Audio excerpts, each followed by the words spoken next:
Chapter का नाम board पे लिखा हुआ है।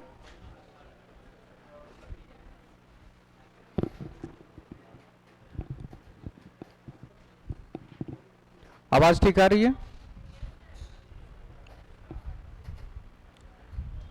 अम्ल की पहचान कैसे करते हैं? स्वाद में खट्टा होता है और H प्लस आयन देता है, एसिड, और उसका पीएच वैल्यू हमेशा 7 से ज्यादा, कौन बोला? 7 से कम होता है। दो तीन गुण हैं जो इसके लिखेंगे। सबसे पहले अम्ल के बारे में 2 पॉइंट नोट कीजिए। अम्ल के बारे में पहले नोट करना है। अम्ल में लिखेंगे यह स्वाद में खट्टा होता है। यह स्वाद में खट्टा होता है। दूसरा, यह H प्लस आयन देता है। H प्लस आयन देता है।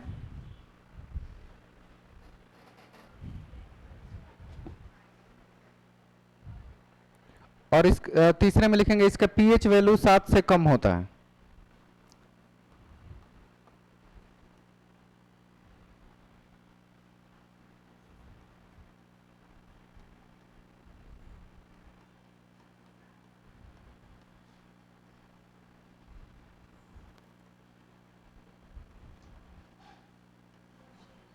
यही 3 गुण हैं।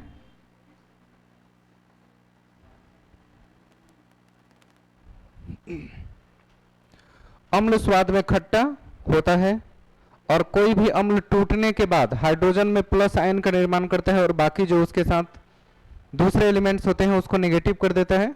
तो H प्लस आयन देने का मतलब ही है कि वो अम्ल है। और तीसरा, उसका जो पीएच वैल्यू है वो हमेशा 7 से कम आता है। अगर 7 आए तो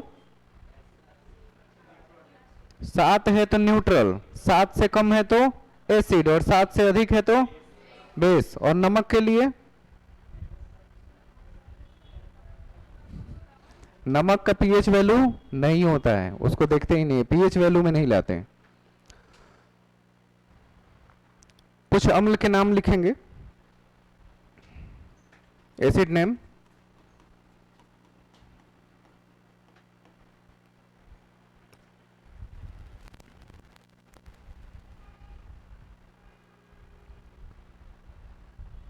और वो कहां पाया जाता है दोनों साथ साथ बताना है। जैसे HCl हाइड्रोक्लोरिक एसिड, पहला नाम लिखेंगे, कहां पाया जाता है?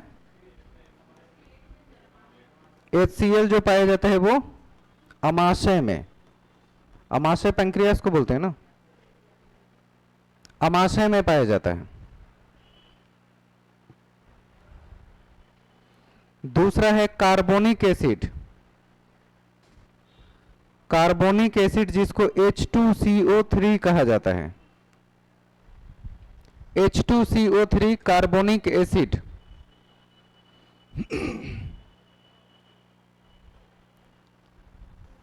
जितने भी कोल्ड ड्रिंक आप पीते हैं उन सब में ये एसिड पाया जाता है।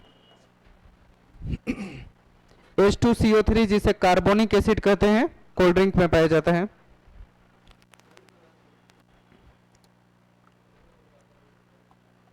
नेक्स्ट, नाइट्रिक एसिड HNO3,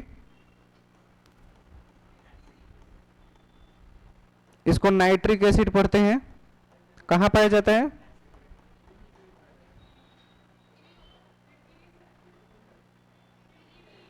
फिटकरी में HNO3 पाया जाता है।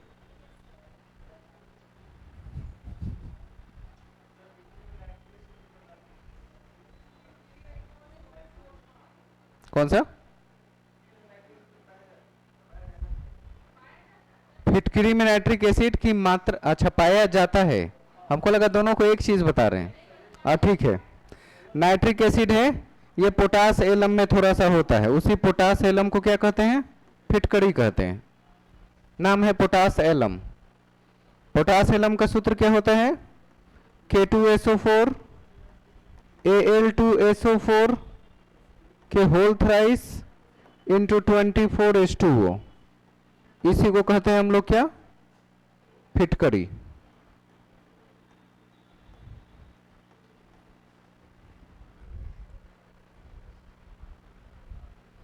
यह फिटकरी का सूत्र होता है, उसको पोटास एलम के नाम से जाना जाता है। K2SO4 Al2SO4 के होल थ्राइस इंटू 24H2O, याद रहेंगे, एक दो बार देखिएगा तो याद आने लगेंगे। तो HNO3 nitric acid potash alum में थोड़ा बहुत पाया जाता है।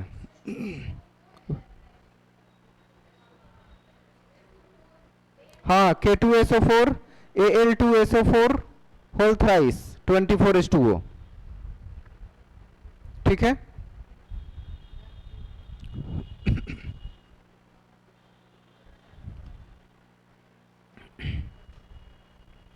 सल्फ्यूरिक एसिड कहां पाया जाता है, H2SO4,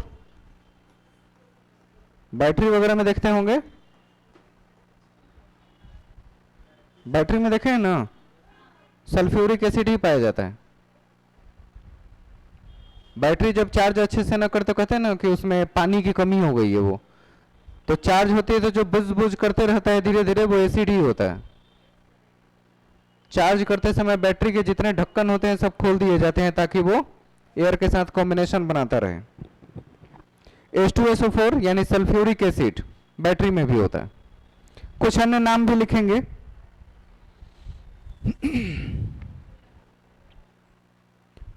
नाम लिखेंगे कि किस तरह की चीज में कौन सा एसिड पाया जाता है, ये एग्जाम में आते हैं।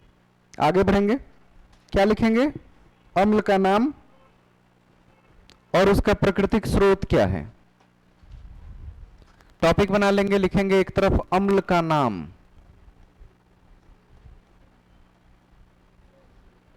और दूसरे तरफ उसके प्राकृतिक स्रोत, कौन चीज कहां से प्राप्त होते हैं।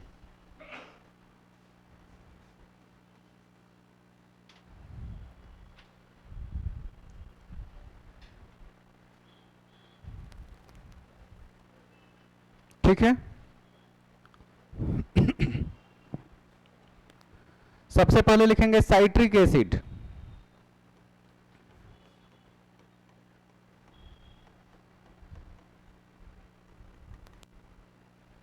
साइट्रिक एसिड, इसमें लिख लेंगे खट्टे फल, नींबू, नारंगी, संतरा, वही नारंगी को ही कहा जाता है। खट्टे फल, नींबू, नारंगी, टमाटर भी लिख लीजिएगा। प्राकृतिक स्रोत हो गए इसके। टमाटर में भी साइट्रिक एसिड होता है, ऑक्जेलिक एसिड की मात्रा ज्यादा होती है, ये कह सकते हैं, लेकिन ऐसा नहीं है कि साइट्रिक एसिड नहीं होता है। टमाटर भी दो तरह के हैं ना, एक ग्रीन टमाटर दिखता है, एक रेड। आप कौन से टमाटर की बात कर रहे हैं। हाँ, फर्क ये है, टमाटर ग्रीन वाले में साइट्रिक होगा और रेड वाले में ऑक्जेलिक एसिड होता है। हरा टमाटर लिख लीजिएगा। हरा टमाटर तो बिकता भी कम है, मार्केट में कोई लेके आ जाए तो खरीदेगा नहीं। लिखिए लिखिए, क्या क्या लिखे, खट्टे फल, नींबू, नारंगी और हरा टमाटर, हरा भरा टमाटर। दूसरा लिखेंगे एसिटिक एसिड। दूसरा नाम लिखेंगे एसिटिक एसिड। इसमें कहां से प्राप्त होते हैं, लिखेंगे फलों के रस, फलों के रस और सिरका में। हाँ, फलों के रस और सिरका, इन दोनों में एसिटिक एसिड पाया जाता है। तीसरा लिखेंगे फॉर्मिक एसिड।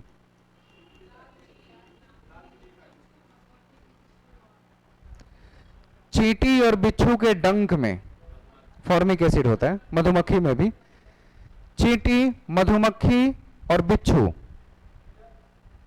के डंक में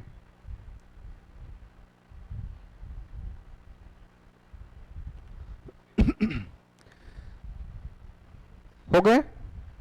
next, sulphuric acid.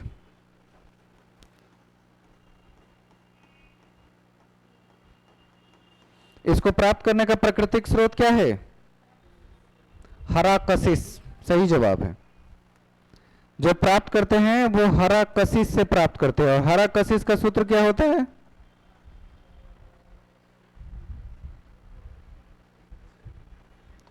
Copper sulphate into 7H2O, इसको हरा कशिश कहते हैं। Copper sulphate into 7H2O। तो हरा कशिश प्राकृतिक स्रोत है सल्फ्यूरिक एसिड को प्राप्त करने का। Next, nitric acid. Nitric acid का तो अभी अभी आपने लिखा ही। हाँ, फिटकरी। और कहां से प्राप्त हो सकता है? शोरा। शोरा पोटेशियम जो शोरा निर्माण होता है उसे, वहां से भी नाइट्रिक एसिड निर्मित कर सकते हैं। तो फिटकरी और शोरा इसके प्राकृतिक स्रोत होंगे। हो गए। Next, benzoic acid. घास में बेंजोइक एसिड कहां पाए जाते हैं? घास में, पत्ते में और जानवरों के मूत्र में। Animals urine. घास, पत्ते और जानवरों के मूत्र में बेंजोइक एसिड पाए जाते हैं। और इंसान के यूरिन में यूरिक एसिड पाए जाते हैं। Next, malic acid.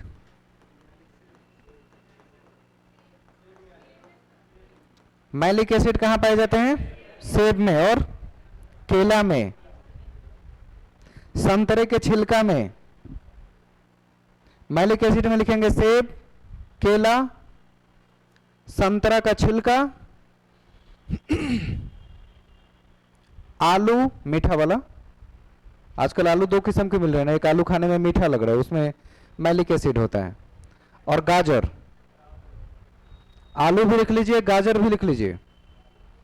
संतरा का छिलका, कई बार उसको उलट के आंख में डालते थे, याद नहीं है? और कैसा लगता था आंख में डालने के बाद?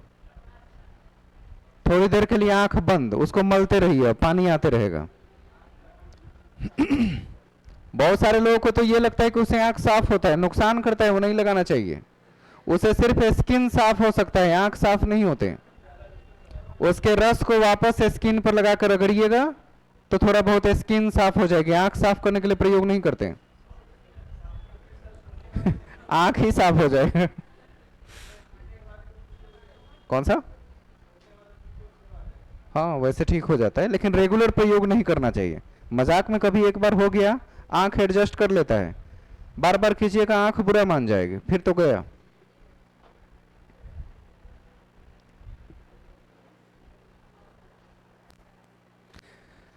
टैनिक एसिड, एक नाम और लिखते हैं यहां। टैनिक एसिड किस में पाया जाता है? चाय में। इसका प्राकृतिक स्रोत हो जाएगा चाय। टैनिक एसिड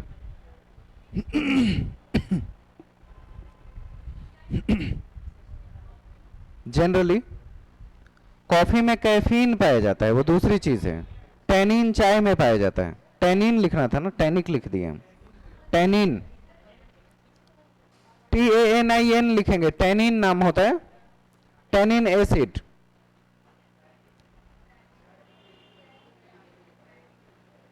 टैनिक नाम होता है कि टैनिन होता है?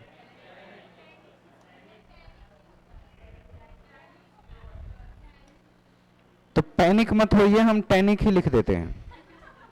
अब ठीक है?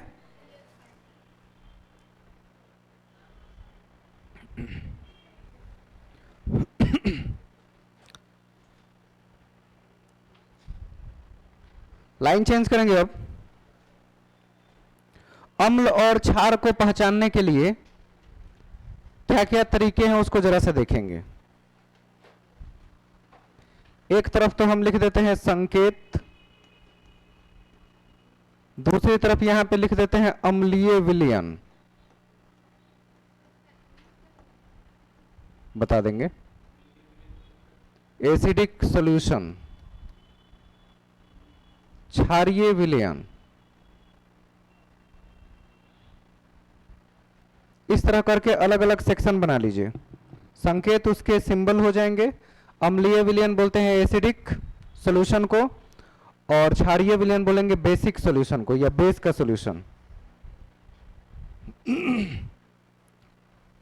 एक तटस्थ यानी कि रिजिड भी होता है, पहले उसी को लिखना चाहिए था, रुकिए, पहले रिजिड तटस्थ विलयन ही लिखते हैं। तटस्थ विलयन, तब सबसे अंत में आ जाते हैं क्षारीय विलयन की तरफ। आप चाहें तो अगल बगल लिख सकते हैं, सबके बारे में तो लिखना ही है, कोई दिक्कत नहीं है। तटस्थ का मतलब रिजिड, रिजिड रिजिड टफ जिसको कहा जाता है। एसिडिक सॉल्यूशन बोलते हैं इसको, एसिडिक कहा जाता है, इसको रिजिड कहा जाता है, और इसको बेसिक सॉल्यूशन कहा जाता है। बेसिक बेस को ही कहा जाता है, बेस माने क्षार होता है।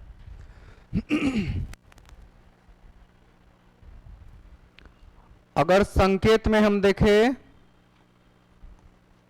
लिटमस पेपर पर चेक करते हैं पहले, तो अम्ल कैसा कलर देता है?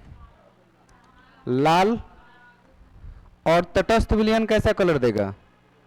ब्लू, जामुनी। और क्षारीय विलयन लिटमस पर कैसा कलर देता है? अच्छा, कितना दिन हुआ है ये सब देखे? 5-7 साल कम से कम हुआ होगा। क्षारीय विलयन कैसा कलर देता है? नीला, सही जवाब है। एसिड बेस साल्ट में कोई प्रश्न आए ना आए, ये जरूर आते हैं, कौन क्या कलर देता है। दूसरा, लिटमस पर आपने देखा। दूसरा देख रहे हैं फिनेफ्थैलीन।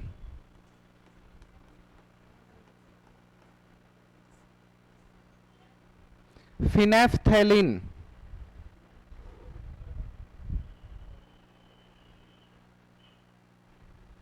नो कलर, नो कलर, और ये देता है गुलाबी।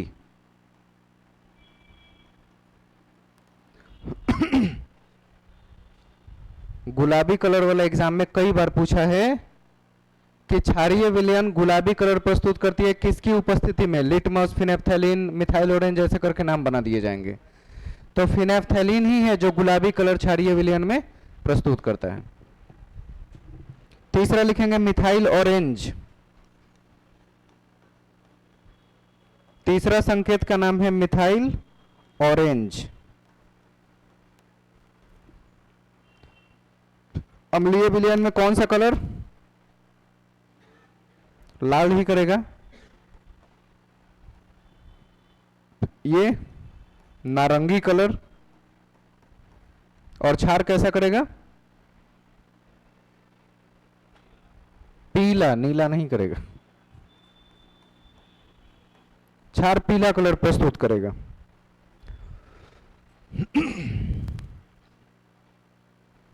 फिनेफ्थैलीन केवल क्षार के साथ रिएक्ट करके गुलाबी देती है, बाकी किसी में कोई कलर उपलब्ध नहीं कराती है, ध्यान रहेगी।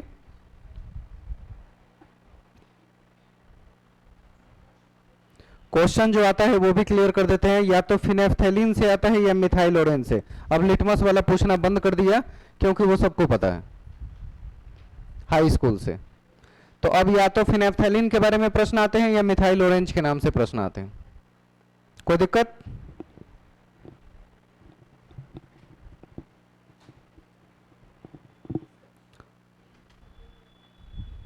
खट्टा दूध में कौन सा एसिड होता है? लिख लीजिएगा, लैक्टिक एसिड के लिए खट्टा दूध।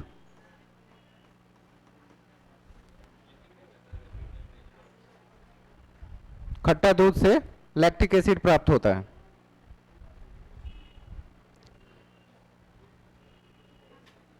अब ये भी लिखना पड़ेगा मुझे, खट्टा अंगूर लैक्टिक एसिड में, टार्टेरिक में होता है अंगूर आ गया तो।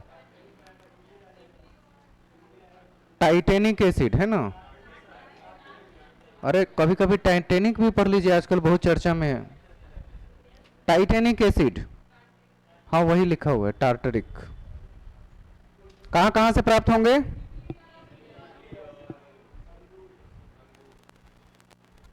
लिख लीजिए। टार्टरिक एसिड के लिए इमली और अंगूर दोनों जिम्मेदार हैं। इमली, अंगूर।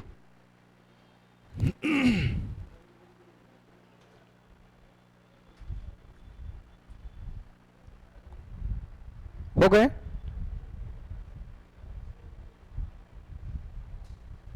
अब हम जानेंगे कुछ स्ट्रॉन्ग एसिड के नाम और कुछ वीक एसिड के नाम। देख लेते हैं इसमें स्ट्रॉन्ग एसिड कौन कौन से होंगे। इसको प्रबल अम्ल कहा जाता है। क्या नाम होगा? प्रबल अम्ल।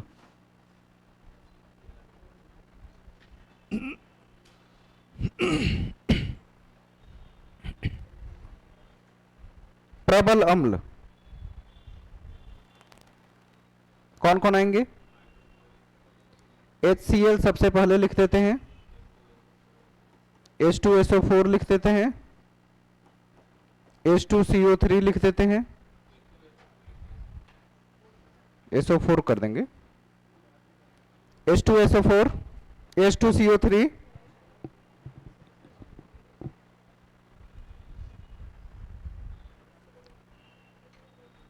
नाइट्रिक एसिड भी लिख सकते हैं, वो भी प्रबल में गिना जाता है, HNO3। ये सब कुछ स्ट्रॉन्ग एसिड के नाम हो गए। हो गया।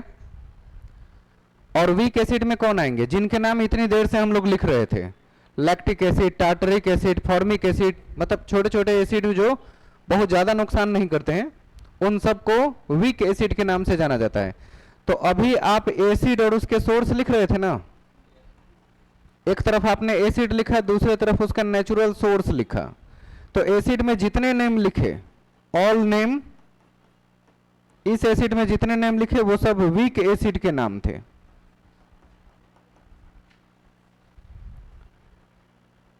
उसमें से आप नाम से देख सकते हैं, formic acid, acetic acid, citric acid, ये सब जो नाम आ रहे हैं, टार्टरिक, लैक्टिक, ये सब वीक एसिड यानी क्या कहते हैं उसको? दुर्बल, दुर्बल अम्ल कहलाते हैं। इनके अलावा जो नाम भी आप देखेंगे सब दुर्बल में आ जाते हैं। हालांकि HNO3 भी दुर्बल में आता है, लेकिन एक्वारेजिया बनाने में जब वो काम आता है तब खतरनाक बन जाता है।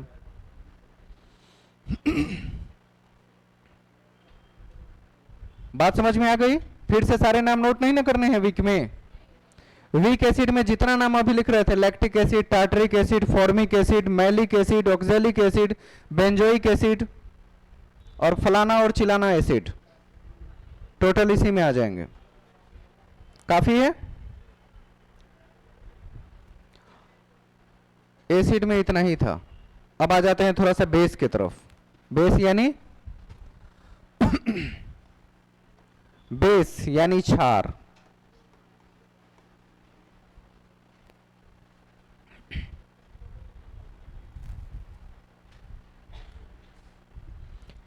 इसकी क्या विशेषता है? स्वाद में कड़वा। क्षार स्वाद में कैसा होता है? कड़वा। दूसरा, बेस जहां भी रहेगा OH माइनस आयन देता है। क्या देगा? OH माइनस आयन दे तो वो बेस की पहचान है। और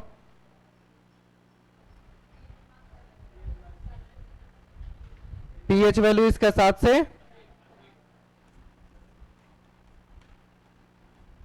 pH वैल्यू 7 से अधिक होगा। और कोई विशेष गुण?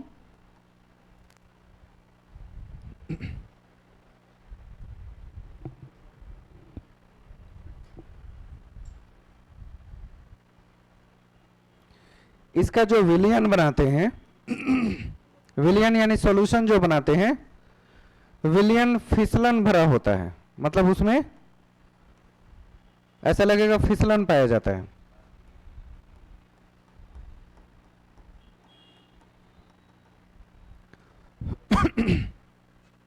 इसके विलयन में फिसलन स्नेहक जैसा लगेगा, जैसे तेल कैसे फिसलता है हाथ पे, बिल्कुल वैसा ही क्षार का जब कोई विलयन बनाते हैं तो उसमें फिसलन पाया जाता है। ये उसके विशेषताओं में से एक है।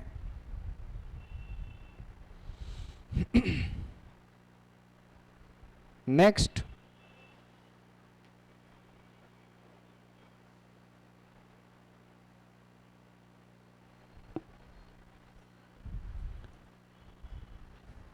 जब लिटमस पेपर को ऊपर क्षार गिराया जाता है तो कैसा कलर देता है?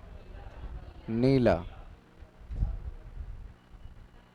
और फिनेप्थेलिन गिराया जाए तो गुलाबी। और मिथाइल ऑरेंज डाला जाए तो, यानी कि यही एकमात्र क्या कह सकते हैं, वो एक यौगिक है, क्षार है, जो तीनों अलग अलग सिचुएशन में कलर प्रेजेंट करता है। बाकी कोई तीनों में कलर प्रेजेंट नहीं कर रहा है। क्षार ही है जो तीनों प्रेजेंट तीनों सिचुएशन में अलग अलग कलर को प्रेजेंट कर रहा है। अब जानेंगे हम लाइन चेंज करके क्षार के प्रकार।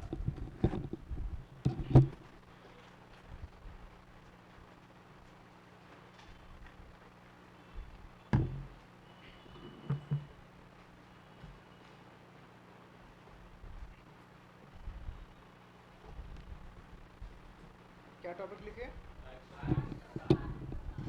क्षार के प्रकार। पहले लिखेंगे स्ट्रॉन्ग बेस।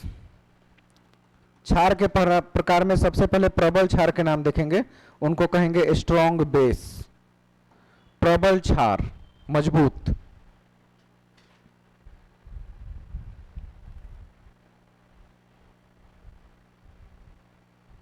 ठीक है, कौन कौन से होंगे स्ट्रॉन्ग में? सोडियम हाइड्रोक्साइड यानी NaOH, पोटेशियम हाइड्रोक्साइड यानी KOH, बैरियम हाइड्रोक्साइड भी हो सकता है BaOH का होल ट्वाइस।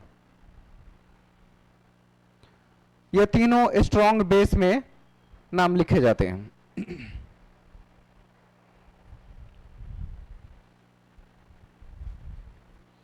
जबकि वीक में कौन कौन से आ जाएंगे? दुर्बल क्षार में वीक बेस में किसका किसका नाम आएगा? अमोनियम हाइड्रोक्साइड का, फेरस हाइड्रोक्साइड का नाम आ सकता है। लिख सकते हैं अमोनियम हाइड्रोक्साइड मतलब NH4OH, अमोनियम हाइड्रोक्साइड।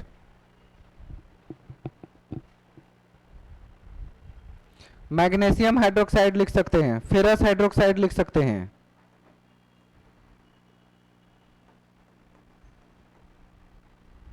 या फेरस हाइड्रोक्साइड लिख सकते हैं, ये भी इसमें वीक बेस के अंतर्गत इनका नाम लिया जाता है। स्ट्रॉन्ग बेस में सोडियम हाइड्रोक्साइड सबसे स्ट्रॉन्ग है।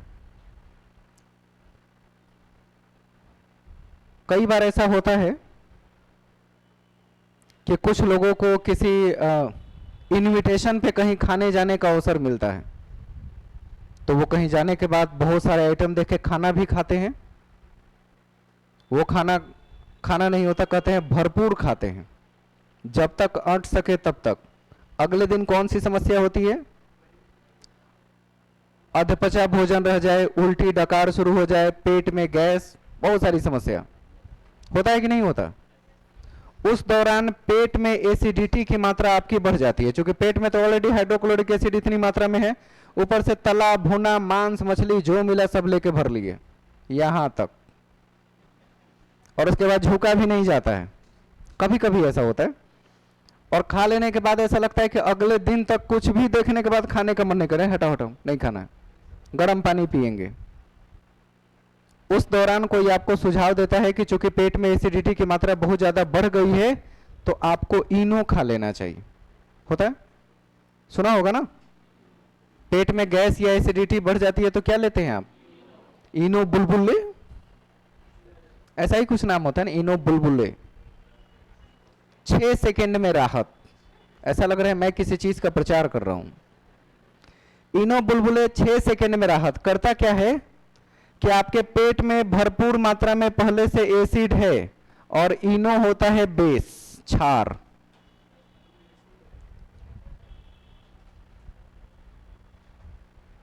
कभी इनो को हाथ से छू के देखे हैं? देखिएगा, अभी थोड़ी देर पहले लिखाए थे ना कि फिसलन होती है, विलियन इसका फिसलन भरा होता है। इनो डाल दीजिएगा पानी में, हाथ से छू के देखिएगा, एकदम साबुन या सरफ जैसा फिसलेगा। ये इसकी पहचान है। हालांकि मत डालिएगा, नहीं तो कॉन्टेमिनेटेड हो जाएगा वो। एसिड और बेस दोनों को मिला दिया, मतलब पेट में एसिड है, ऊपर से क्या ले लिया? बेस ले लिया। ये दोनों मिलके क्या बना देते हैं? सॉल्ट प्लस जल।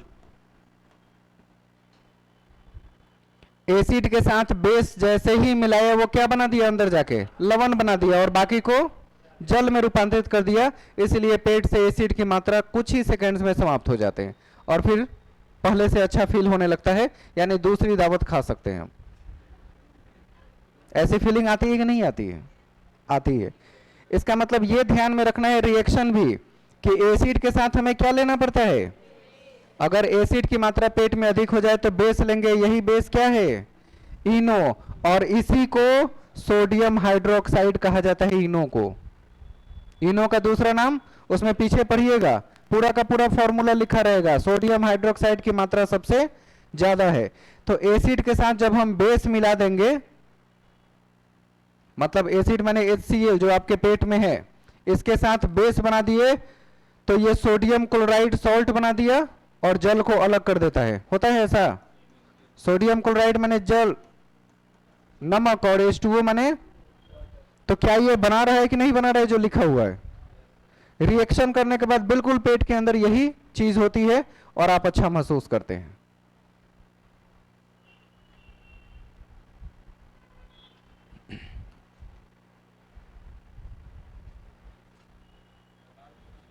कौन सा? डकार? वही गैस है, उसी को दूसरा दूसरा नाम बताते रहिए। खट्टी डकार, उल्टी डकार, धुआं जैसी डकार, वो सब वही भोजन के ना पचने की वजह से होता है।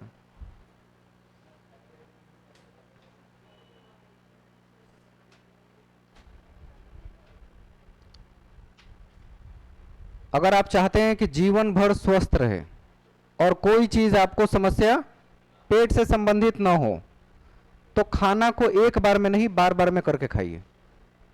4 रोटी खाते हैं तो 2-2 रोटी 2 बार में करके 2-2 घंटे पर खाइए। लेकिन यहां तो एक बार जहां मिला, बस दोबारा मिलेगा नहीं। ये गलती कभी नहीं करनी चाहिए। इसका कारण क्या है पता है? ओवरडोज नहीं कर सकते। हमारी लाइफ स्टाइल ऐसी हो गई है कि दोबारा फिर कब टाइम मिलेगा कि नहीं मिलेगा इसकी गारंटी नहीं है। जबकि जितने भी लोग होते हैं थोड़ा सा पोजीशन पे अच्छे होते हैं, वो रूटीन से करते हैं। 12 बज गया तो फल लाया जाए, जूस लाया जाए, उसका टाइमिंग देख के खाना होता है, वो रूटीन से करते हैं। स्टूडेंट लाइफ में खाने का कोई रूटीन, आधे से ज्यादा समस्या तो इसी समय बटुराता है शरीर का। क्योंकि जब तक शरीर मजबूत है, जरूरत से ज्यादा उससे काम लिए, और एक उम्र के बाद शरीर को आपकी आवश्यकता पड़ती है। यानी शरीर धीरे धीरे सांस छोड़ने लगेगा, उसको केयर की जरूरत पड़ेगी। जो नहीं करते हैं तो बीमार पड़ना शुरू। तो 25 से 30 साल तक जब तक आप हैं उस श्रेणी में, समझिए कि आप शरीर का इस्तेमाल कर रहे हैं। जैसे कीजिएगा वो अपने आप को थोड़ा बहुत मेंटेन करके जो एनर्जी है वो काम में लगा देगा। लेकिन 30 के बाद आपको अपने शरीर का ध्यान रखना पड़ता है, अदरवाइज फिर आगे कुछ नहीं हो सकता। ये सच्चाई है। हर चीज की मात्रा धीरे धीरे घटने लगती है। जितने विटामिन है, जितने मिनरल्स हैं शरीर के अंदर, वो सब धीरे धीरे घटने लगेंगे। तो 30 तक शरीर ने आपका साथ जम के दिया, सारी एनर्जी आपके लगा दिया। जो चाहे खाया पिया नहीं, कुछ भी हुआ, आपका शरीर काम कर रहा है। लेकिन 30 के बाद शरीर का ध्यान आपको रखना पड़ता है। तो कहते हैं ना, जॉब में जाने के बाद वो दिन आ जाए, पहले जैसी मजबूती फुर्ती नहीं आते। तो हर चीज का इस्तेमाल तरीके से करना जरूरी है। और तरीका कौन सिखाएगा? शिक्षा। खाना को एक बार में कभी नहीं लेना चाहिए। अगर आप ज्यादा खाते हैं तो उसको एक बार में कभी मत खाइए, टुकड़े टुकड़े में बांटिए। अगर आपका मेटाबॉलिज्म रेट हाई है तो भूख लगेगा, और भूख लगना शरीर के लिए अच्छा माना जाता है। जिसको भूख ना लगे उसको समस्या है। नहीं, भूख लगे तो ठीक है, शरीर बार बार लगे तब भी ठीक है। भूख ना लगना समस्या है। क्योंकि शरीर को जो फिजिकल नीड चाहिए वो पूरा हो रहा है, आप खा रहे हैं, ठीक है। ना खाना समस्या है।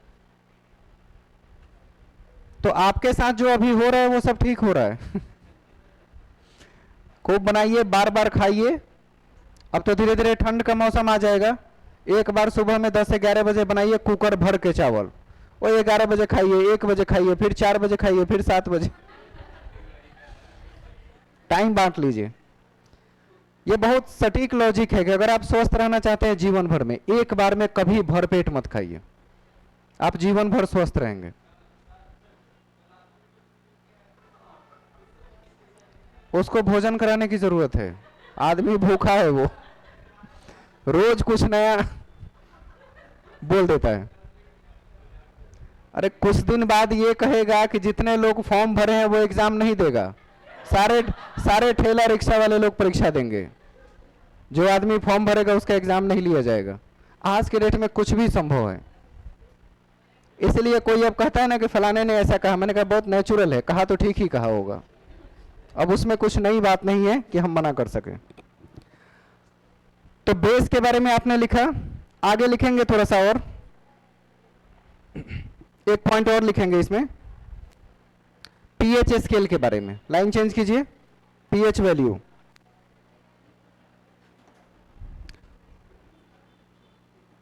पीएच वैल्यू को कैसे लिखें?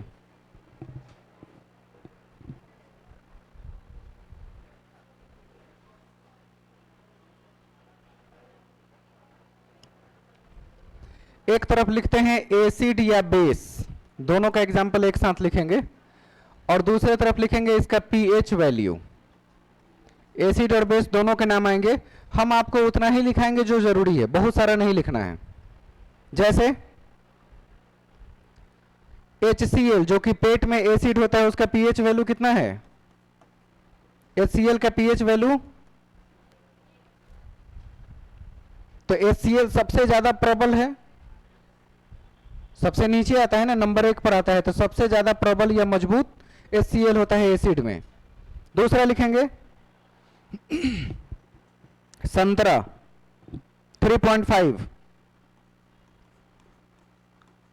संतरा का 3.5। लाइन चेंज करके लिखेंगे ताजा दूध, हाँ ताजा दूध कितना होता है पीएच वैल्यू? ये भी एसिडिक होता है नेचर में, ताजा दूध भी, इसलिए उसको उबाल के पिया जाता है। कच्चा दूध पीने के बाद वो एसिड की तरह पेट में काम करेगा वो। नेक्स्ट, मानव लार्वा,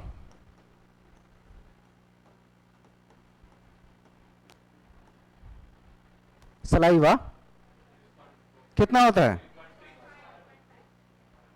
आगे बढ़ रहे हैं तो पीछे कैसे घुस गए? एग्जैक्टली हर आदमी का अलग अलग होता है, 6 to 8 के बीच होता है पीएच वैल्यू, 6 से 8 के बीच।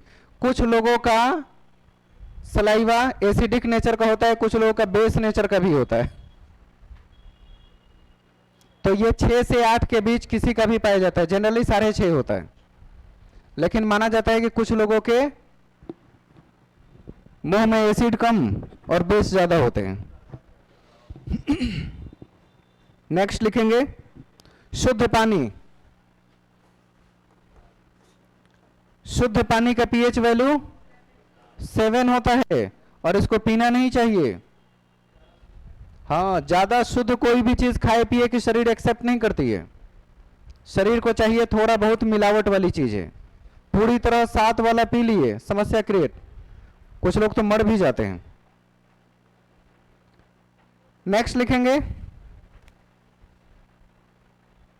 क्या कह सकते हैं उसको, रक्त प्लाज्मा, हाँ ब्लड का 7.4। अब आप लिख लीजिए, हम बोल दे रहे हैं, रक्त प्लाज्मा यानी ब्लड प्लाज्मा का होता है 7.4।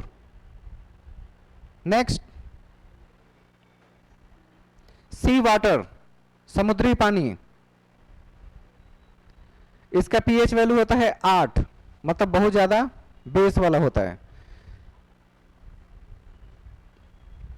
नेक्स्ट, नींबू पानी, नींबू पानी पीते हैं ना आप, उसका पीएच वैल्यू, अरे जब नींबू और पानी दोनों मिला दिए तो वो तो एसिड रहा ही नहीं, वो बेस बन गया। अब बेस बन गया तो इसका पीएच वैल्यू हो जाता है लगभग 12, ज्यादा है। तो एसिड की मात्रा इसमें ज्यादा बढ़ जाती है। नमक भी आप उसके साथ मिला सकते हैं। नींबू पानी में नमक मिला के पीते हैं या चीनी? नमक मिला के पीते हैं, आपकी अपनी मर्जी हो। कुछ लोग तो खून मिला के भी पी लेते हैं। नहीं पीते? नींबू का ये नींबू पानी का लिख लेंगे, पीएच वैल्यू होता है 12, 12। नेक्स्ट, बेकिंग सोडा, हाँ इसका पीएच वैल्यू होता है 9।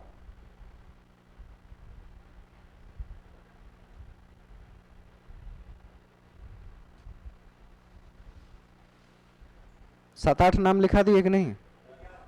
इतना ज्यादा बहुत है, रहने दीजिए। ये तो सब याद ही कीजिएगा तो कैसे काम चलेगा। ये मैक्सिमम नाम है जो बार बार आते हैं एग्जाम्स में। जिनको भी कोरोना हुआ था या कोरोना काल में डॉक्टर कोई भी चीज खाने पीने की जो कह रहे थे, वो कह रहे थे कि जिसका पीएच वैल्यू 7 या 7 से ज्यादा है उन सब चीजों का सेवन कीजिए। नींबू का कितना पीएच वैल्यू लिखे हैं? नींबू और पानी के साथ अगर 12 है तो पीएच वैल्यू 7 से ज्यादा जिन चीजों का है उसे भरपूर खाइए पीजिए, कोरोना नहीं होगा। टमाटर का भी पीएच वैल्यू 7 से ज्यादा होता है, पीएच वैल्यू। वैसे ही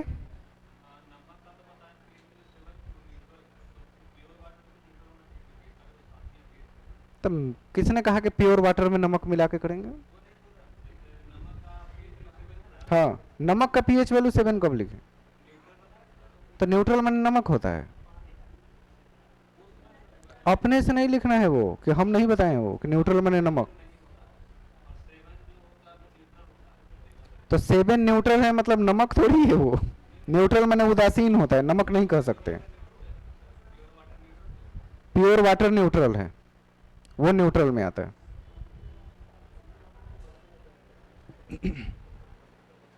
कितना टाइम हो गया? 10-10। अच्छा ठीक है। तो पीएच वैल्यू आज आपने देख लिया। पीएच का मतलब क्या होता है? पीएच का पूरा नाम होता है पावर ऑफ हाइड्रोजन। ये भी कभी कभी एग्जाम में आ जाता है, पूरा नाम क्या है। पावर ऑफ हाइड्रोजन को पीएच कहा जाता है, हाइड्रोजन की शक्ति।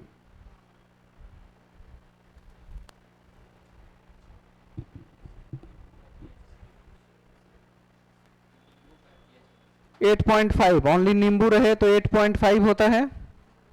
कौन सा नींबू बोलते हैं? कागजी नींबू, जो सलाद वगैरह में डाल के खाते हैं। सलाद का भी पीएच वैल्यू सबका 7 से ऊपर होता है। इसलिए डॉक्टर कोरोना काल में हर किसी को कह रहा था सलाद बना के खूब खाइए, उसमें नींबू डाल डाल के। आप टमाटर जरूर खाइए। पता है टमाटर कैसे बिक रहे थे कोरोना काल में? 200-300 रुपए किलो। अभी भी 150 है, यानी कोरोना वापस आ रहा है। इतना महंगा नहीं होना चाहिए था अभी। नींबू सिर्फ हो तो 8.5 होता है उसका, और नींबू पानी के साथ मिक्स कर देते हैं नमक वगैरह, तब उसका 12 माना जाता है। तो कोरोना काल में ये सब चीजें लेते रहने चाहिए।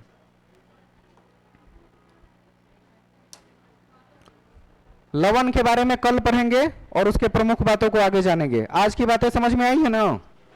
याद रखिएगा सारी चीजें।